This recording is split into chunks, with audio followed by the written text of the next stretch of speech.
my girlfriend, she works at a hospital, and when we come back from the house, I come talking about my problems. I'm like, this 50 mil was a bit off, and the AC was having trouble and probably in it. And then she's like, we deal with this guy who almost killed himself.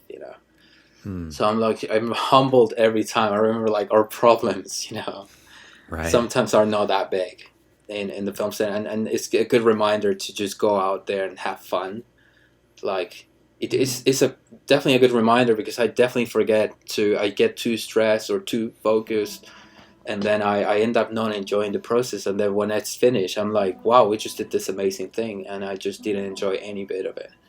So it's I try to be more towards the fun side of things, while still keeping like a good dynamic and rhythm to the things I do, I guess.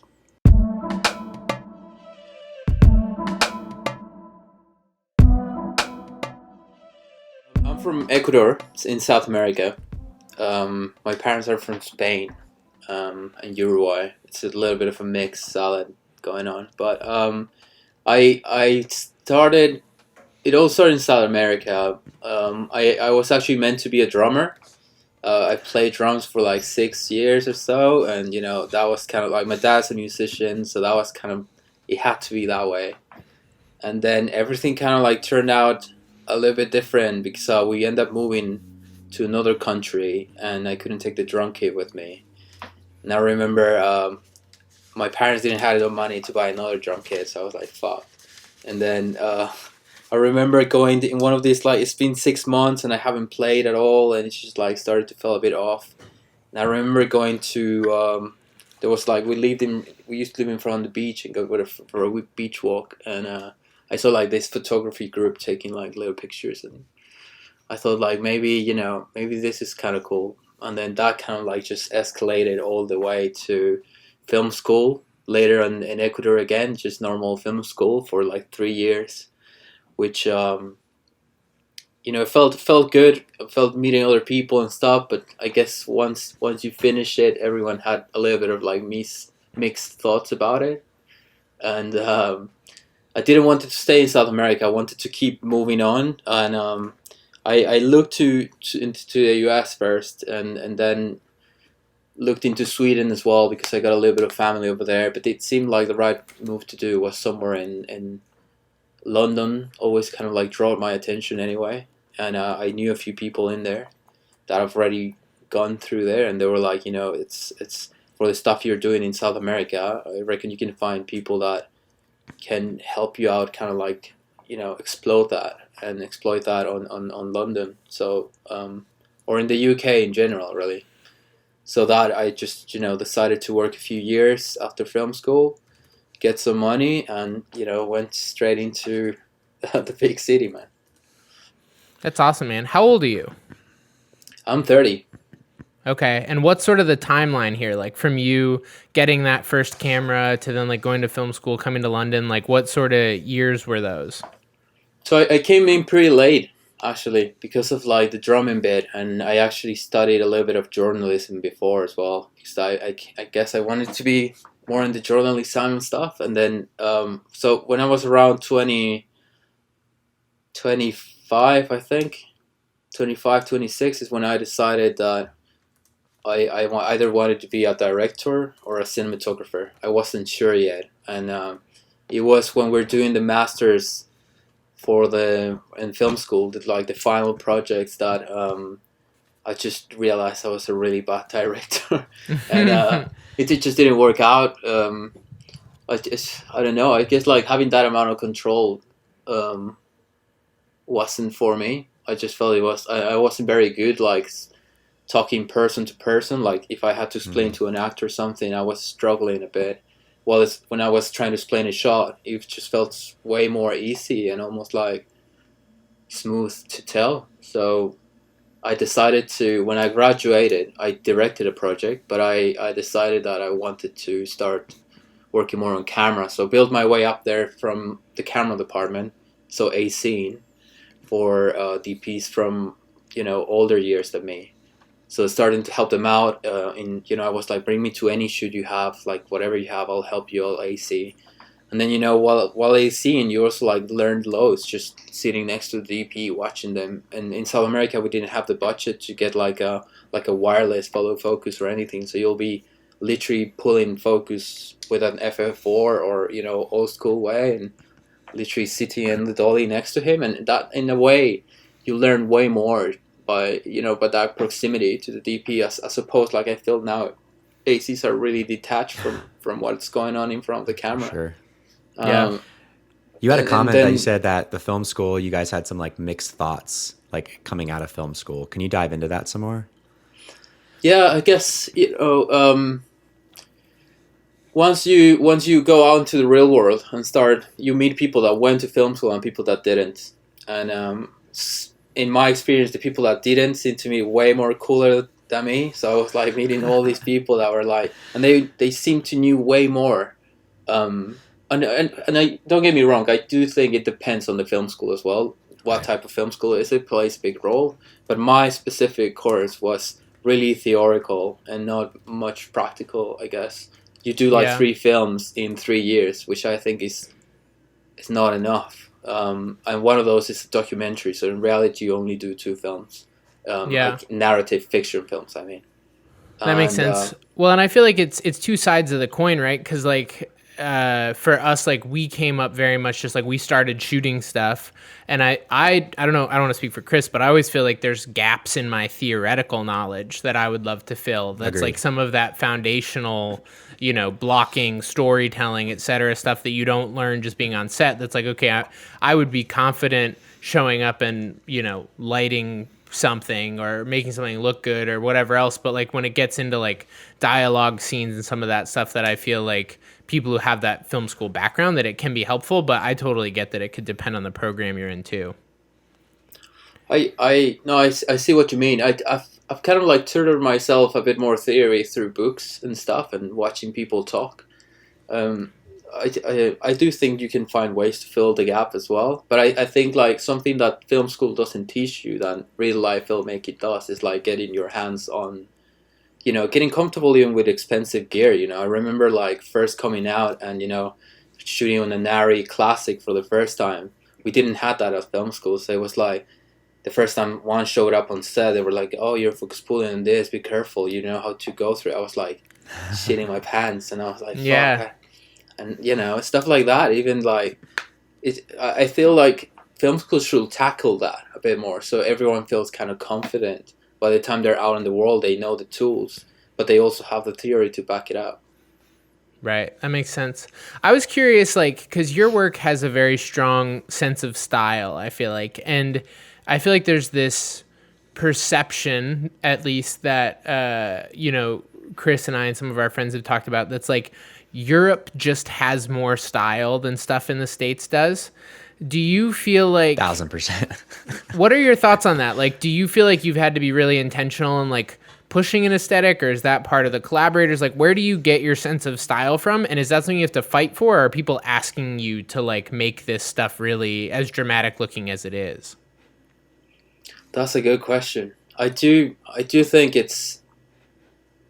I personally I shaped I feel my style is ever changing. I feel I'm not where I want to be. I feel that's everyone really at some point, but I do feel I'm shaping currently some sort of style, I guess.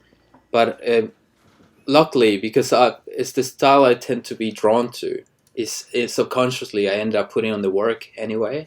And luckily, because that's what you post on your social media and what you get out there, that's what you get called for a little bit. I mean, I remember being called for I remember I did my first feature last year, and I haven't posted anything about it because it's all NDA and stuff, and I think it's my best work out there, and it hasn't been really seen by anyone yet. That's But I tough. remember being called for a comedy first. Last year as well, they hit me up and they were like, "We want to do this feature about," and then that we were discussing the cinematography with the director, having brief chats, and I remember I didn't found myself. I was like, "This is really." I mean, I'd love to do a comedy, but I feel it's like I don't know really how would I approach it, and I didn't felt confident, and I thought back at the moment it was a wrong decision for me to say no, and rather going with this other film that was more like aligned with, I guess, what I was trying to do. But yeah, no, just going back to the question, I think the style really, for me, it's been shaped by the people in the UK. Luckily, when I did arrive the UK, there's a good like cultural mix in London. Like I feel it's almost like a salad of cultures going on, and that's definitely influenced a lot of what I've done. So to answer to your question, I do think that plays a big role. And it's a shame because now with Brexit and all this, it's being lost slowly, really, and it's less. It's going to be less, I guess, for the people that come later. But it's having directors from in the crew. I remember we were having like people from like 12 different nationalities at some point. Like the Sparks were Australian, and the AD team was like from Singapore, and That is so everyone talking, different accents and stuff. It's kind of cool. So it does very cool. affect, definitely. That makes a lot of sense. If you had to talk about like what you think are your strongest, or I guess just like what are your strengths and what are your weaknesses when you look at your own work, and like what you feel really confident about and what you don't love so much, where are those strengths and weaknesses for you? Well, I'll start with the strengths, I think. The weaknesses are a lot. Strengths, I do think when I commit to something, I try to make it work. I don't like backing up from something. So before I throw an idea out there, I'm really making sure it's something that I can make work. And it's, if that involves like a massive lighting rig or an difficult camera movement, I will try to like do my research before. I think because I do a little bit of grading, or I used to do a little bit of grading while coming up in South America. I do my way around a good post. So I actually do a little bit of VFX as well. So when it comes to that, I always glad I can speak the same language after. So I'll know how much I can push the footage to this or to there. So that kind of helps me out being more confident in a way, because I know sometimes I was shooting like 3,200 ISO and the AC will be like, hey, remember, we're still at 3. I'm like, yeah, it's fine. No worries. And, carry on and stuff like that. I guess like weaknesses is so Dude, many. carry on really. and stuff like that should be a t-shirt. Yeah. Probably. I'll make him wear it next time. Yeah. But weakness, I feel like it's like the lack of I don't know. I'd like to experiment more. I feel like I wish I was more. I didn't care as much sometimes, because I feel that makes me a bit careful about things. But I've seen some friends, and I've discussed with other DPs friends, and they sometimes they just like put the camera on this and they just like throw it up the hill, and I'm like, wow, why? And I don't know. I guess I'd like to have a bit more of that, like confidence of like, like coming up with things that are not as common really. And I don't know. I feel something that maybe everyone has is like, I don't like to reach a top.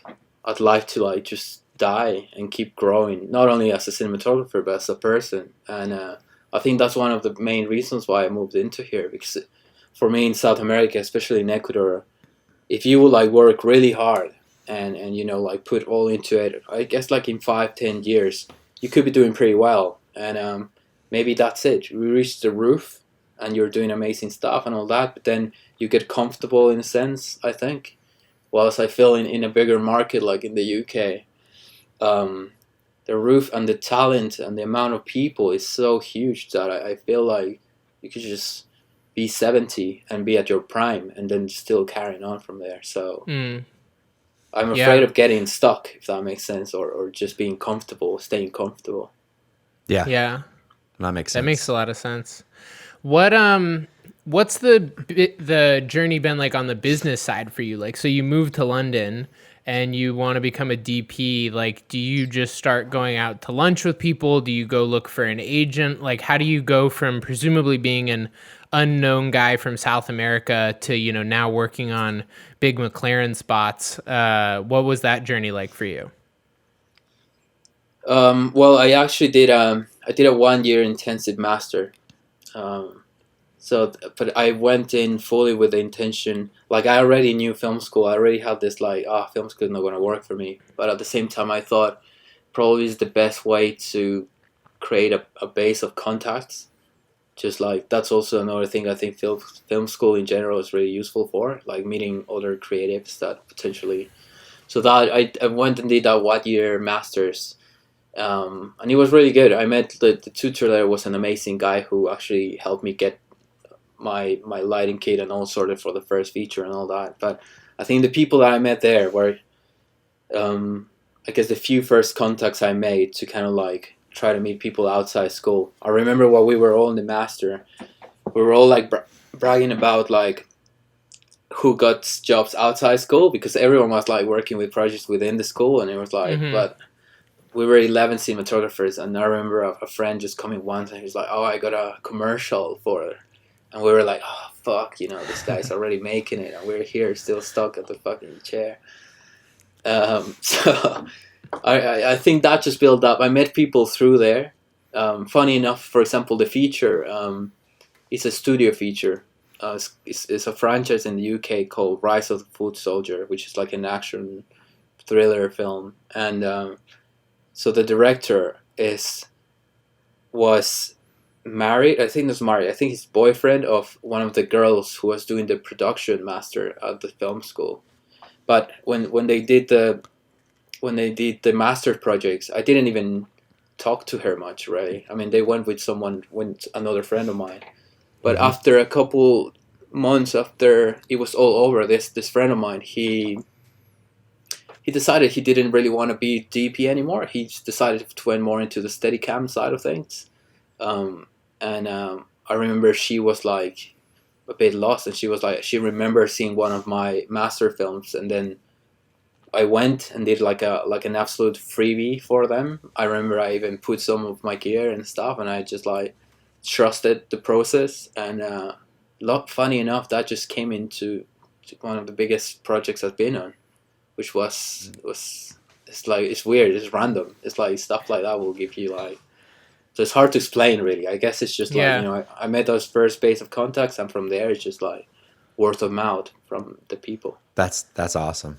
You said that you don't want to stay, like, I guess one fear of yours is being stale, both professionally and personally. What are some of the things personally that you do to like always keep learning and keep growing? You're throwing in some tough questions, man. We like to talk about things that aren't what are easy, and things that no, it's good. You know, people can just Google online a lot of like the things that we talk about normally in a film. Which lenses podcast. did you shoot that on? They're on the BTS, we all know.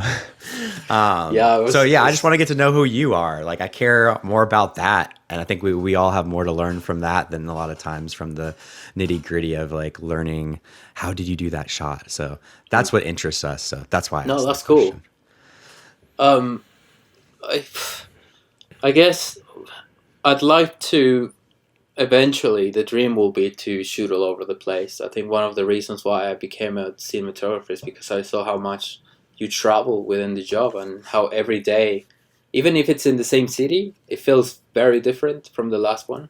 I don't know how is it for you, Evan, but I know like even when you shoot in the same city and you get different jobs and all that, I mean, every job is a new problem to solve almost, and that kind of like reminds me that it makes me feel sane and alive, and I do enjoy that a lot about cinematography. I have to thank that aspect of it because it's also affected the way I am as a person, like the way I deal with problems in real life. It's probably the way I have my work ethics when I'm working, really.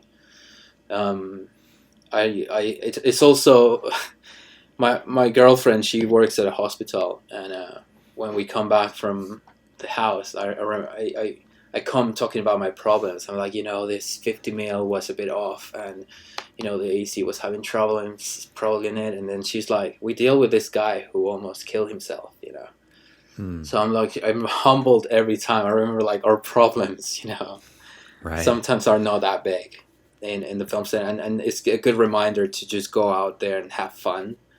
Like it's definitely a good reminder, because I definitely I get too stressed or too focused, and then I end up not enjoying the process. And then when it's finished, I'm like, wow, we just did this amazing thing, and I just didn't enjoy any bit of it. So it's I try to be more towards the fun side of things, while still keeping like a good dynamic and rhythm to the things I do, I guess. I love that. That makes a lot of sense. On the business side of this, I'm curious, with your experience with film school, with sort of having friends in the industry, how has it been learning? Like, I don't see, your website doesn't mention an agent or anything, so I'm assuming you do all your own communication stuff and negotiating and rates and all that. Like, does that come naturally to you? How have you learned how to do that? Do you feel like you're good at that? How's the business side of the work that you do? Yeah. So on the business side is I've actually been in chats with agents, especially this year. But I can speak about that later. But it's a personal decision right now. I feel like there's agencies on the beginning end, and then good agencies later on. So I'm trying to kind of like accumulate a body of work that I'm proud of, and I think I can reach out to a bigger agency and kind of like skip that a little bit. But yeah, I do end up doing all of that, quoting and telling people what your day rate is and all that horrible stuff. That sometimes it's like how I approach it now. I do, when a director approached me or something, I tend to talk to them and see, hey, can I talk with your producer first? Because it's hard for me to tell a director, hey, this is my day rate, and sorry, your idea is great, but it's I tend not to put the money in between creatives, really. So try to have a chat in private with the producers, sort out they're fine with it, and then jump into the creative chat. But I guess like finding your rates is probably one of the trickiest things in the world for freelancers. I remember like the way I kind of like found my rates. Well, now when you go into a commercial in the UK, you have the APA chart, which is like it'll tell you how much a DP charges for day and stuff. But it only applies on commercials. So when you're still doing narrative or music videos, there's not necessarily a fixed rate for that. Right. So it's like a chat with other DPs, really, and then having a chat and be like, how much was that? And then sometimes I was like completely blown away from like some friends were like, I didn't even like charge money for that, and I was like, it looked like they put all their fee into equipment to like use it almost as a passion project sometimes to kind of like boost their work. But that sometimes I was blown away by the amount of money some other people charge as well. So I try to like kind of like, I don't have a fixed rate for music videos, for example. I do tackle it depending on the size of the production. So I will ask like, what's your budget for this? And then if it's lower than usually like 2,000 or 3,000, I'm like, it's going to be really difficult, or we're going to have to make it work this way specifically. Well, as it tends to be something within the middle range, which is in the UK will be somewhere around 10,000, I guess, 20,000. It's more manageable, and you can get good crew around. Well, as if you do one of these low-end projects, you will be pulling a lot of favors. Right. And yeah, I guess it's not the best, because you do want to get people paid, especially people that are not head of departments and are getting anything for their reel, I guess, or for Yeah. So I would be curious, based on the behind the scenes, I feel like the McLaren budget wasn't $2,000. No. So no, no. How did that project come about? Like, tell us a little bit about that. Set the stage for how you got brought into that, and sort of like what those initial conversations look like. That was the McLaren reached, because I was doing commercials. I was doing a commercial for a charity about mental health, and I remember Henrik, which is the director of the ad, saw that commercial, and he wanted to get that DP on board. So he reached out to me personally, which I found really, I do like when people do that specific, and they don't go through like, you know, have a producer talk to you first. So they were like congratulating you about, you know, I found this fantastic and I love this and I have this project in mind. So he reached out on Instagram actually. That's awesome. And we were chatting. I was like, I didn't even reply because, you know, it comes in requests when you're not. So I replied like 3 days later actually, and I was like, and then he mentioned something about McLaren. I was like, you know, I don't think I'm the guy because I've done like a few car chasings on the feature and on other bits, but I haven't really shot like too many car stuff. So he was like, no, but we want you because of, you know, more of like your gritty style, and that we don't want the car shots. We want kind of like approach it like as a story, like as a short. And I sent a few of my shorts, I remember, I think, and well, we just started chatting from there. And then I didn't thought it was that huge until I went to the McLaren headquarters one day, and I don't know, that building is just like a massive flex. So that was the first time you realized how big McLaren was, is when you went to Yeah, I was not too much into F1 either. So right. I think I started to watch that Netflix documentary. Until I started to watch Netflix. Quarters is one of the like the prettiest, like as you said, flexes of all the teams. Like it is just gorgeous. It's crazy. Right. I think the building is made. I mean, the way it's built is to humble you. Like when you went in, like just the hallway full of trophies is like endless. Yeah. So there's crazy like secret doors and stuff in that building. It's nuts. Yeah. It's great. Man, cool. and they build like a fake lake in the middle of it. It's insane. Mm-hmm. And then if you buy a McLaren car, you can just ride it around the place. I was like, you know, this guy's all right. Okay, it's definitely not going to be cheap then. Yeah. So Henrik, he's internal at McLaren, correct? Yeah, so they're all internal at McLaren. So how does that work out as far as like, is that job produced by McLaren, or do they have an agency or a production company involved? Like, how does that work on a job like that? Yeah, it's tricky because they are obviously just keeping the agency and the production company, but because they want to produce higher content in-house. And I do think it's because other brands have been doing it as well, and they've been like, you know, oh, we can definitely tackle this and even take it one step further in and add like a story to it, not only good quality imagery, but have some sort of narrative to it.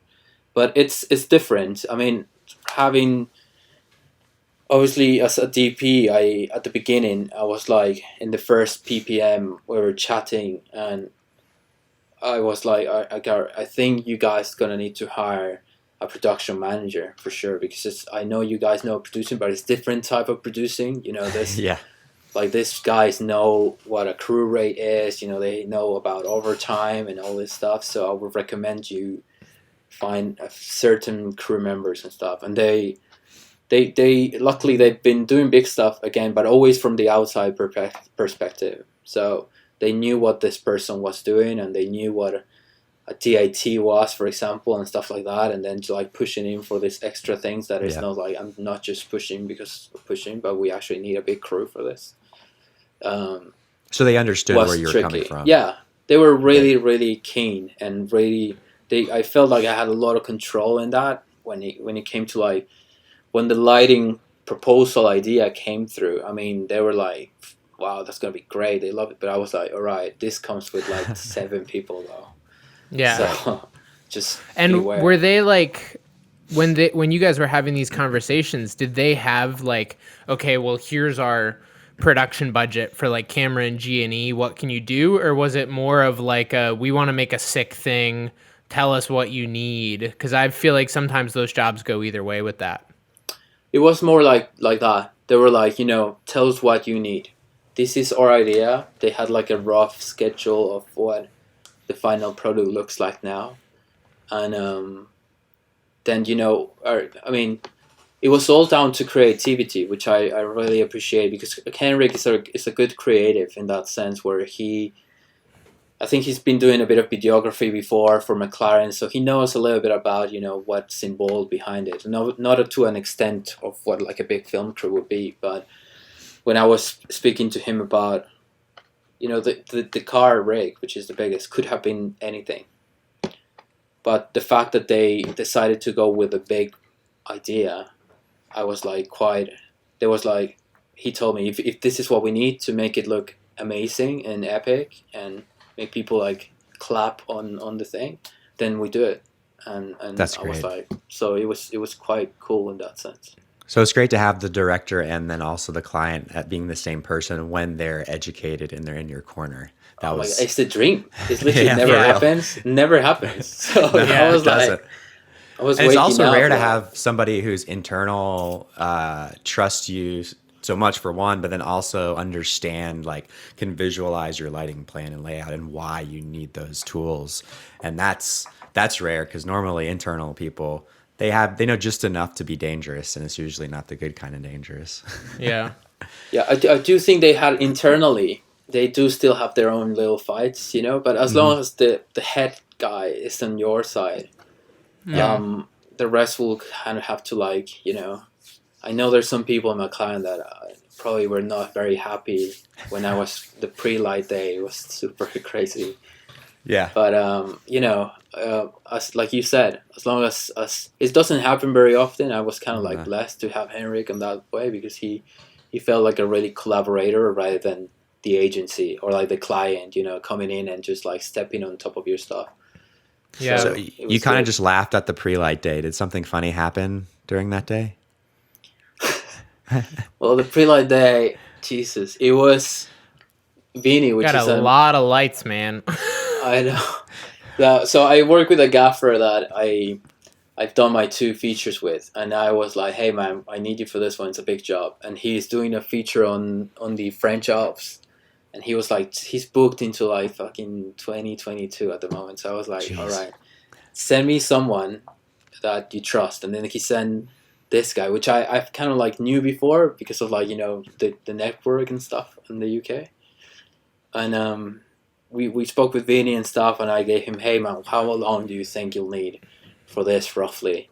Because I know it's probably going to be a full day. And then he was like, yeah, full day as well, but maybe we can do it in less. And I was like, all right, great. And then the client had like they wanted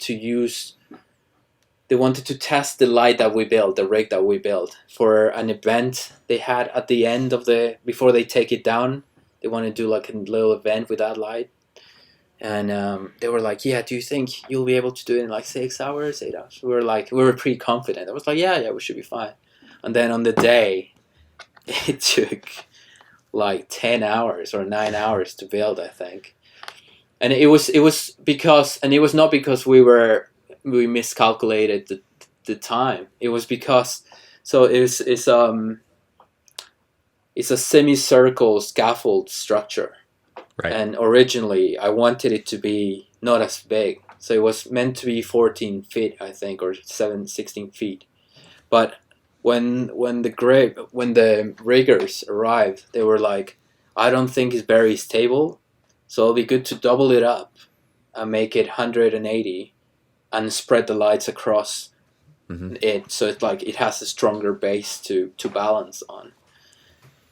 And that obviously was double the amount of work, because it's double the size of a structure. It's almost like 30 feet now, and double, the amount of lights you need to like put across to make it look film. So that's the reason why it kind of like took longer. But, and the McLaren people were just hating me, but I guess they loved it in the end, so it's fine. Yeah, the results were gorgeous. Yeah. With stuff like that, like, are you pre-vising stuff like that? Because those are the kind of things that I honestly sometimes look at and I'm like, I've seen stuff like that. I love ideas of stuff like that. But the gap between, like, I feel like I would have to like talk to my gaffer, and I'd have to like, there would be a lot of conversations before me going, how does this actually look? How many of these units do we really need? Like, what else are we going to need? Because you guys, I think I saw you had like a big softbox over the car as well. And like, it's a whole setup. And do you just sort of have that in your head, or is it like a rough plan and then you figure it out once you get into the room, or are you pre-vising it? Like, what's your process to do setups like that? Yeah, no, it's I think I learned a lot of about that on the first feature, because the feature has, I will say, I will argue, it has bigger lighting setups than the commercial, and that requires a lot of. Not, I try to do previs. I've done previs before, and it works fine for me. Especially when I cannot go to location, and I just have pictures. I like to previs it and jump into what's it called, the program on Steam. Cinetracer? Yeah, Cinetracer or something like that, and try to build a little model out of it. But for this one, it was I had the time, so with the time I visited the location a month before, and then I did a tech recce with Vinny at like a week or 2 weeks before, and I did came with that idea. I always thought, like, because I mean the way you light cars is always really special as well, isn't it? Because it's coming from the top, it feels good for the car, and even for the narrative, the way they wanted to reveal the car slowly. I thought it was like a good shout to have a 12 by 12. But then what really took a while was the rest. Like, what was the background like? Because it's amazing. It's an empty warehouse, but I felt just the top light wasn't enough and doing any justice. It didn't look epic enough. It didn't make that. They wanted it to feel like the car is about to like burst into speed. And I tried two ideas. I actually brought both to set. So I had a 6K that it actually didn't make it into the final edit, which is, I think it's fine, because maybe it was a bit too much. But at the beginning of the ad, there's that like this light panning around this guy's Lando's face, and the idea was like the light is calling him, almost like a lighthouse. And if we make it orange, which is the color McLaren, it'll be like it'll make sense and mixed with the sound design. So by the time he reached the warehouse, I wanted this big 6K to pan around and kind of like reveal his face for momentarily. Same with the car. But the wall ended up being so much more impressive. Like, the wall was meant to be like the backup, it's the background, and it's still amazing, but it's the big 6K pan around doing all the fucking epic shots. But the wall, because we ended up being so massive, I was like, we were looking at the shot, I was like, this wall just looks fucking great. Shall we just embrace the wall instead? So it's a little bit of planning, but at the same time, because things change on set, right? Like, I didn't plan it to be that huge. Right. I kind of like ended up embracing it and kind of like having still the 6K pan around, but not like taking over what the wall was doing. I think the wall, and it paid off in the end. I feel like the wall looks really, really, it was 100K light in the end. So it's like, this part is super proud of it. Yeah, for sure. I'm curious too, for that setup that I feel like went viral on Instagram, that like ending shot with the Titans and the spinning whatever it was. It's a tight shot. The shot of Lando's face with the helmet. What's the story there? Because that's another thing that, like, I feel like I would be like, this is either going to look awesome or it's not going to look like anything. Like, if I just pitch that to someone, it's like, this may look super fake and cheesy. It looks awesome in the ad. But, like, were you confident that was going to look good? Because when you look at the BTS, it's almost like this is a dorky dude. Everybody's, in a like, laughing in the setup, too. That's doing it. Man, it's like, you're just like, this is so cool, but we don't know if this is going to work. It's so true. No, I mean, man, honestly, I mean, it's a little bit of what I said, like, I think because I'm becoming more this guy who, like, puts an idea out there and I have to commit to that idea. So when I pitched the idea of, like, he had an idea of a shot of, he wanted him to see only his helmet or his eyes at the end and just have him speed. That was his end shot from the very first meeting. And I was like, okay, there's quite a few ways we could try that. And then obviously their helmets are so like tight. It's not like a motorbike helmet which like reflect nicely. So we had to really get into the eyes, which was really tricky. And I was like, this is going to be somewhere where we have to experiment a little bit. So we had a few variations of the rig where I knew from the very beginning, I told Vinny, let's rig this forest eras a bit apart from each other so they look like they're at different heights. And we need to bring it down to eye line, mostly to get inside there. Then add another layer, which was just a passing light, top light. And then I even had the gaffer just passing with a northern light, doing red light, and, you know, to add in like layers and layers. And I remember with the first time we tried it, we didn't have time to test it, but luckily we had time on the day where we were shooting on, where we knew this was a tricky shot. So I added a bit of extra time, because that extra time I used to test. I don't really tell the AD or anyone. I'm just like, I'm gonna need this much time. Smart man. But in reality, what I'm doing is just testing out if it's gonna work or not. So we tested out, and first with some colors, MacLaren colors, and I felt it was like it didn't look like he was going through. And then we tried the different speeds. The speed played a key role, because like having it very slow, and the thickness, you know, you're putting the Astera in a chase sequence. I mean, even the thickness of the chase played a big role. So we tried half the Astera, and it looked horrible. And then we ended up doing a tiny, tiny piece. And I remember watching a video where Lando, or I think in McLaren Formula Driver, goes through that Monaco tunnel that has like separate tiny lights across. And I remember seeing that reflection on the helmet was super fast. And I was like, this is what we need to emulate somehow. So we were tiny little pieces of Astera going at max speed almost, and a little bit of camera shake. And hopefully, you know, you never know if it's going to work or not. I think there's always a little part of you must know this. There's a little bit of a gamble every time. So well, and especially with no sound design, because the sound design sells it, but when you're watching just the squeaky stand go around, it's like you have to like almost make the sound in your head like while you're doing it to be like, okay, this will work or not. Man, and so this was a 1 day shoot, right? Yeah. No, it was. Sorry. So it was 2 day shoot, really. Okay. 2 day shoot with a 1 day pre-light. And since, you know, client was kind of internal as well, how long did you have Lando for? Like how forgiving? Man, nobody knows that, but he only was available for like 3 or 4 hours each day. Makes sense. It was, you know. But he gave you two blocks on each, like on so like 6 hours total. Yeah, so like 6-8 hours total. So what are you doing with the rest of the day? Yeah, so it's funny because everyone thinks I use stock footage for, like, you know, when the pipe goes in flames and stuff like that. But we shot that as well. That's great. So I took time to shoot all the I wanted to shoot everything except from the stock footage.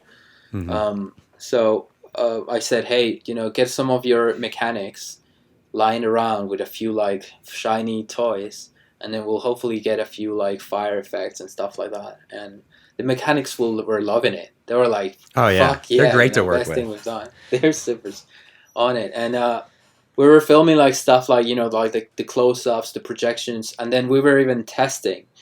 You know, there's a few shots on a rickshaw that were, you know, we wanted, when Lando shows up, we just wanted to be shooting continuously with non-stop, not even like lunch. So we'll always like make an early lunch or a late lunch to just be continuously taking full advantage of him. So we were like testing a lot of like the rickshaw movements with just a stand-in on the shot and figuring out. I mean, I knew it was going to work, so I just wanted to see it on camera. Want the director to see as well, because, you know, you see picture something and they picture something else. So right. Having everyone on the same page was good.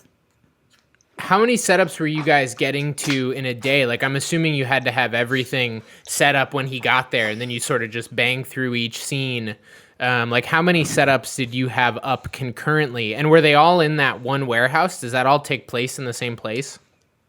So it all takes place it was one of the McLaren storage rooms.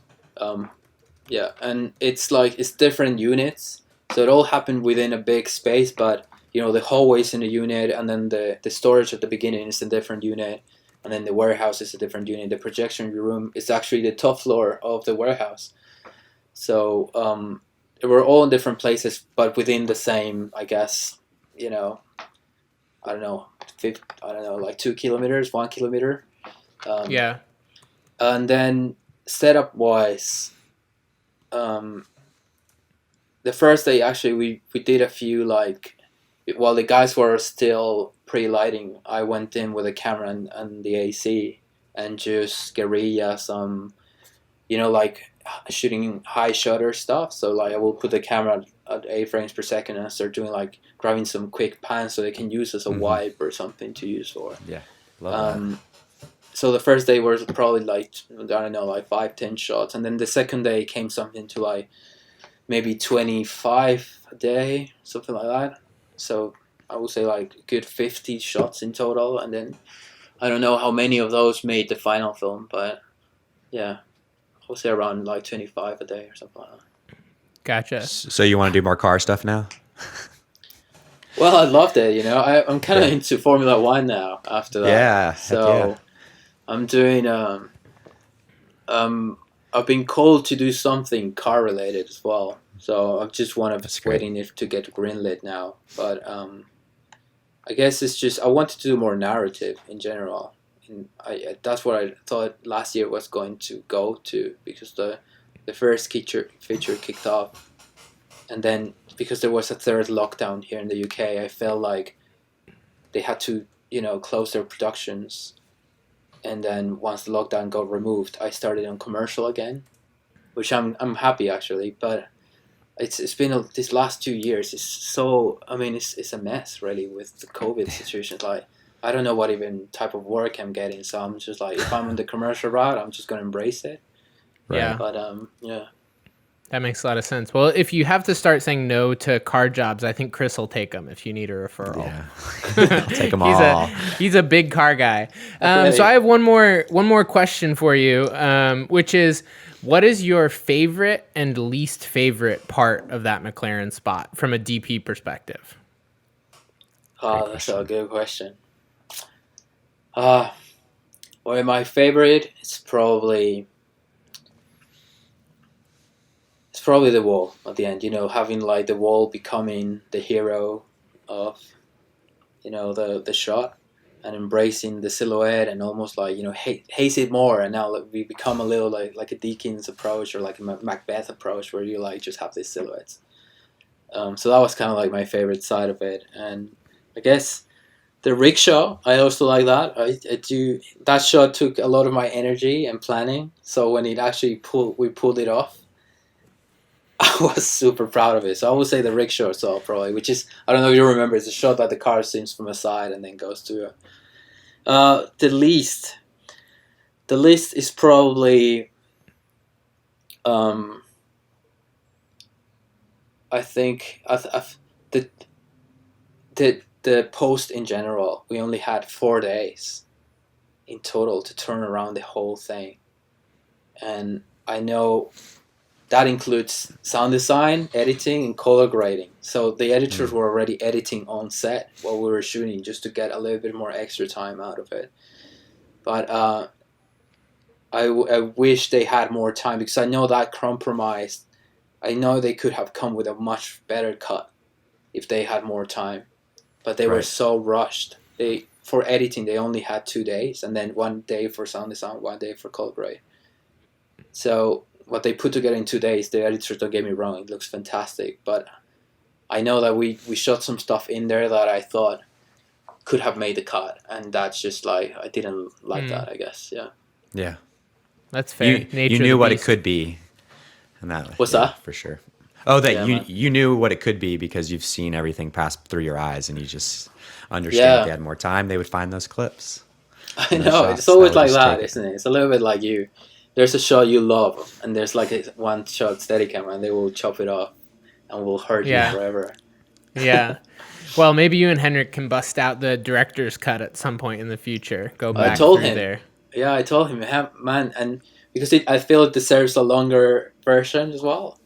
But we'll see. I guess they're really happy with how it came off, and you know, I'm happy as well. So it's like, yeah. I mean, it's sick, dude. If that's the rushed edit, then you know, hats off to everyone involved, because that's a pretty sick piece, man.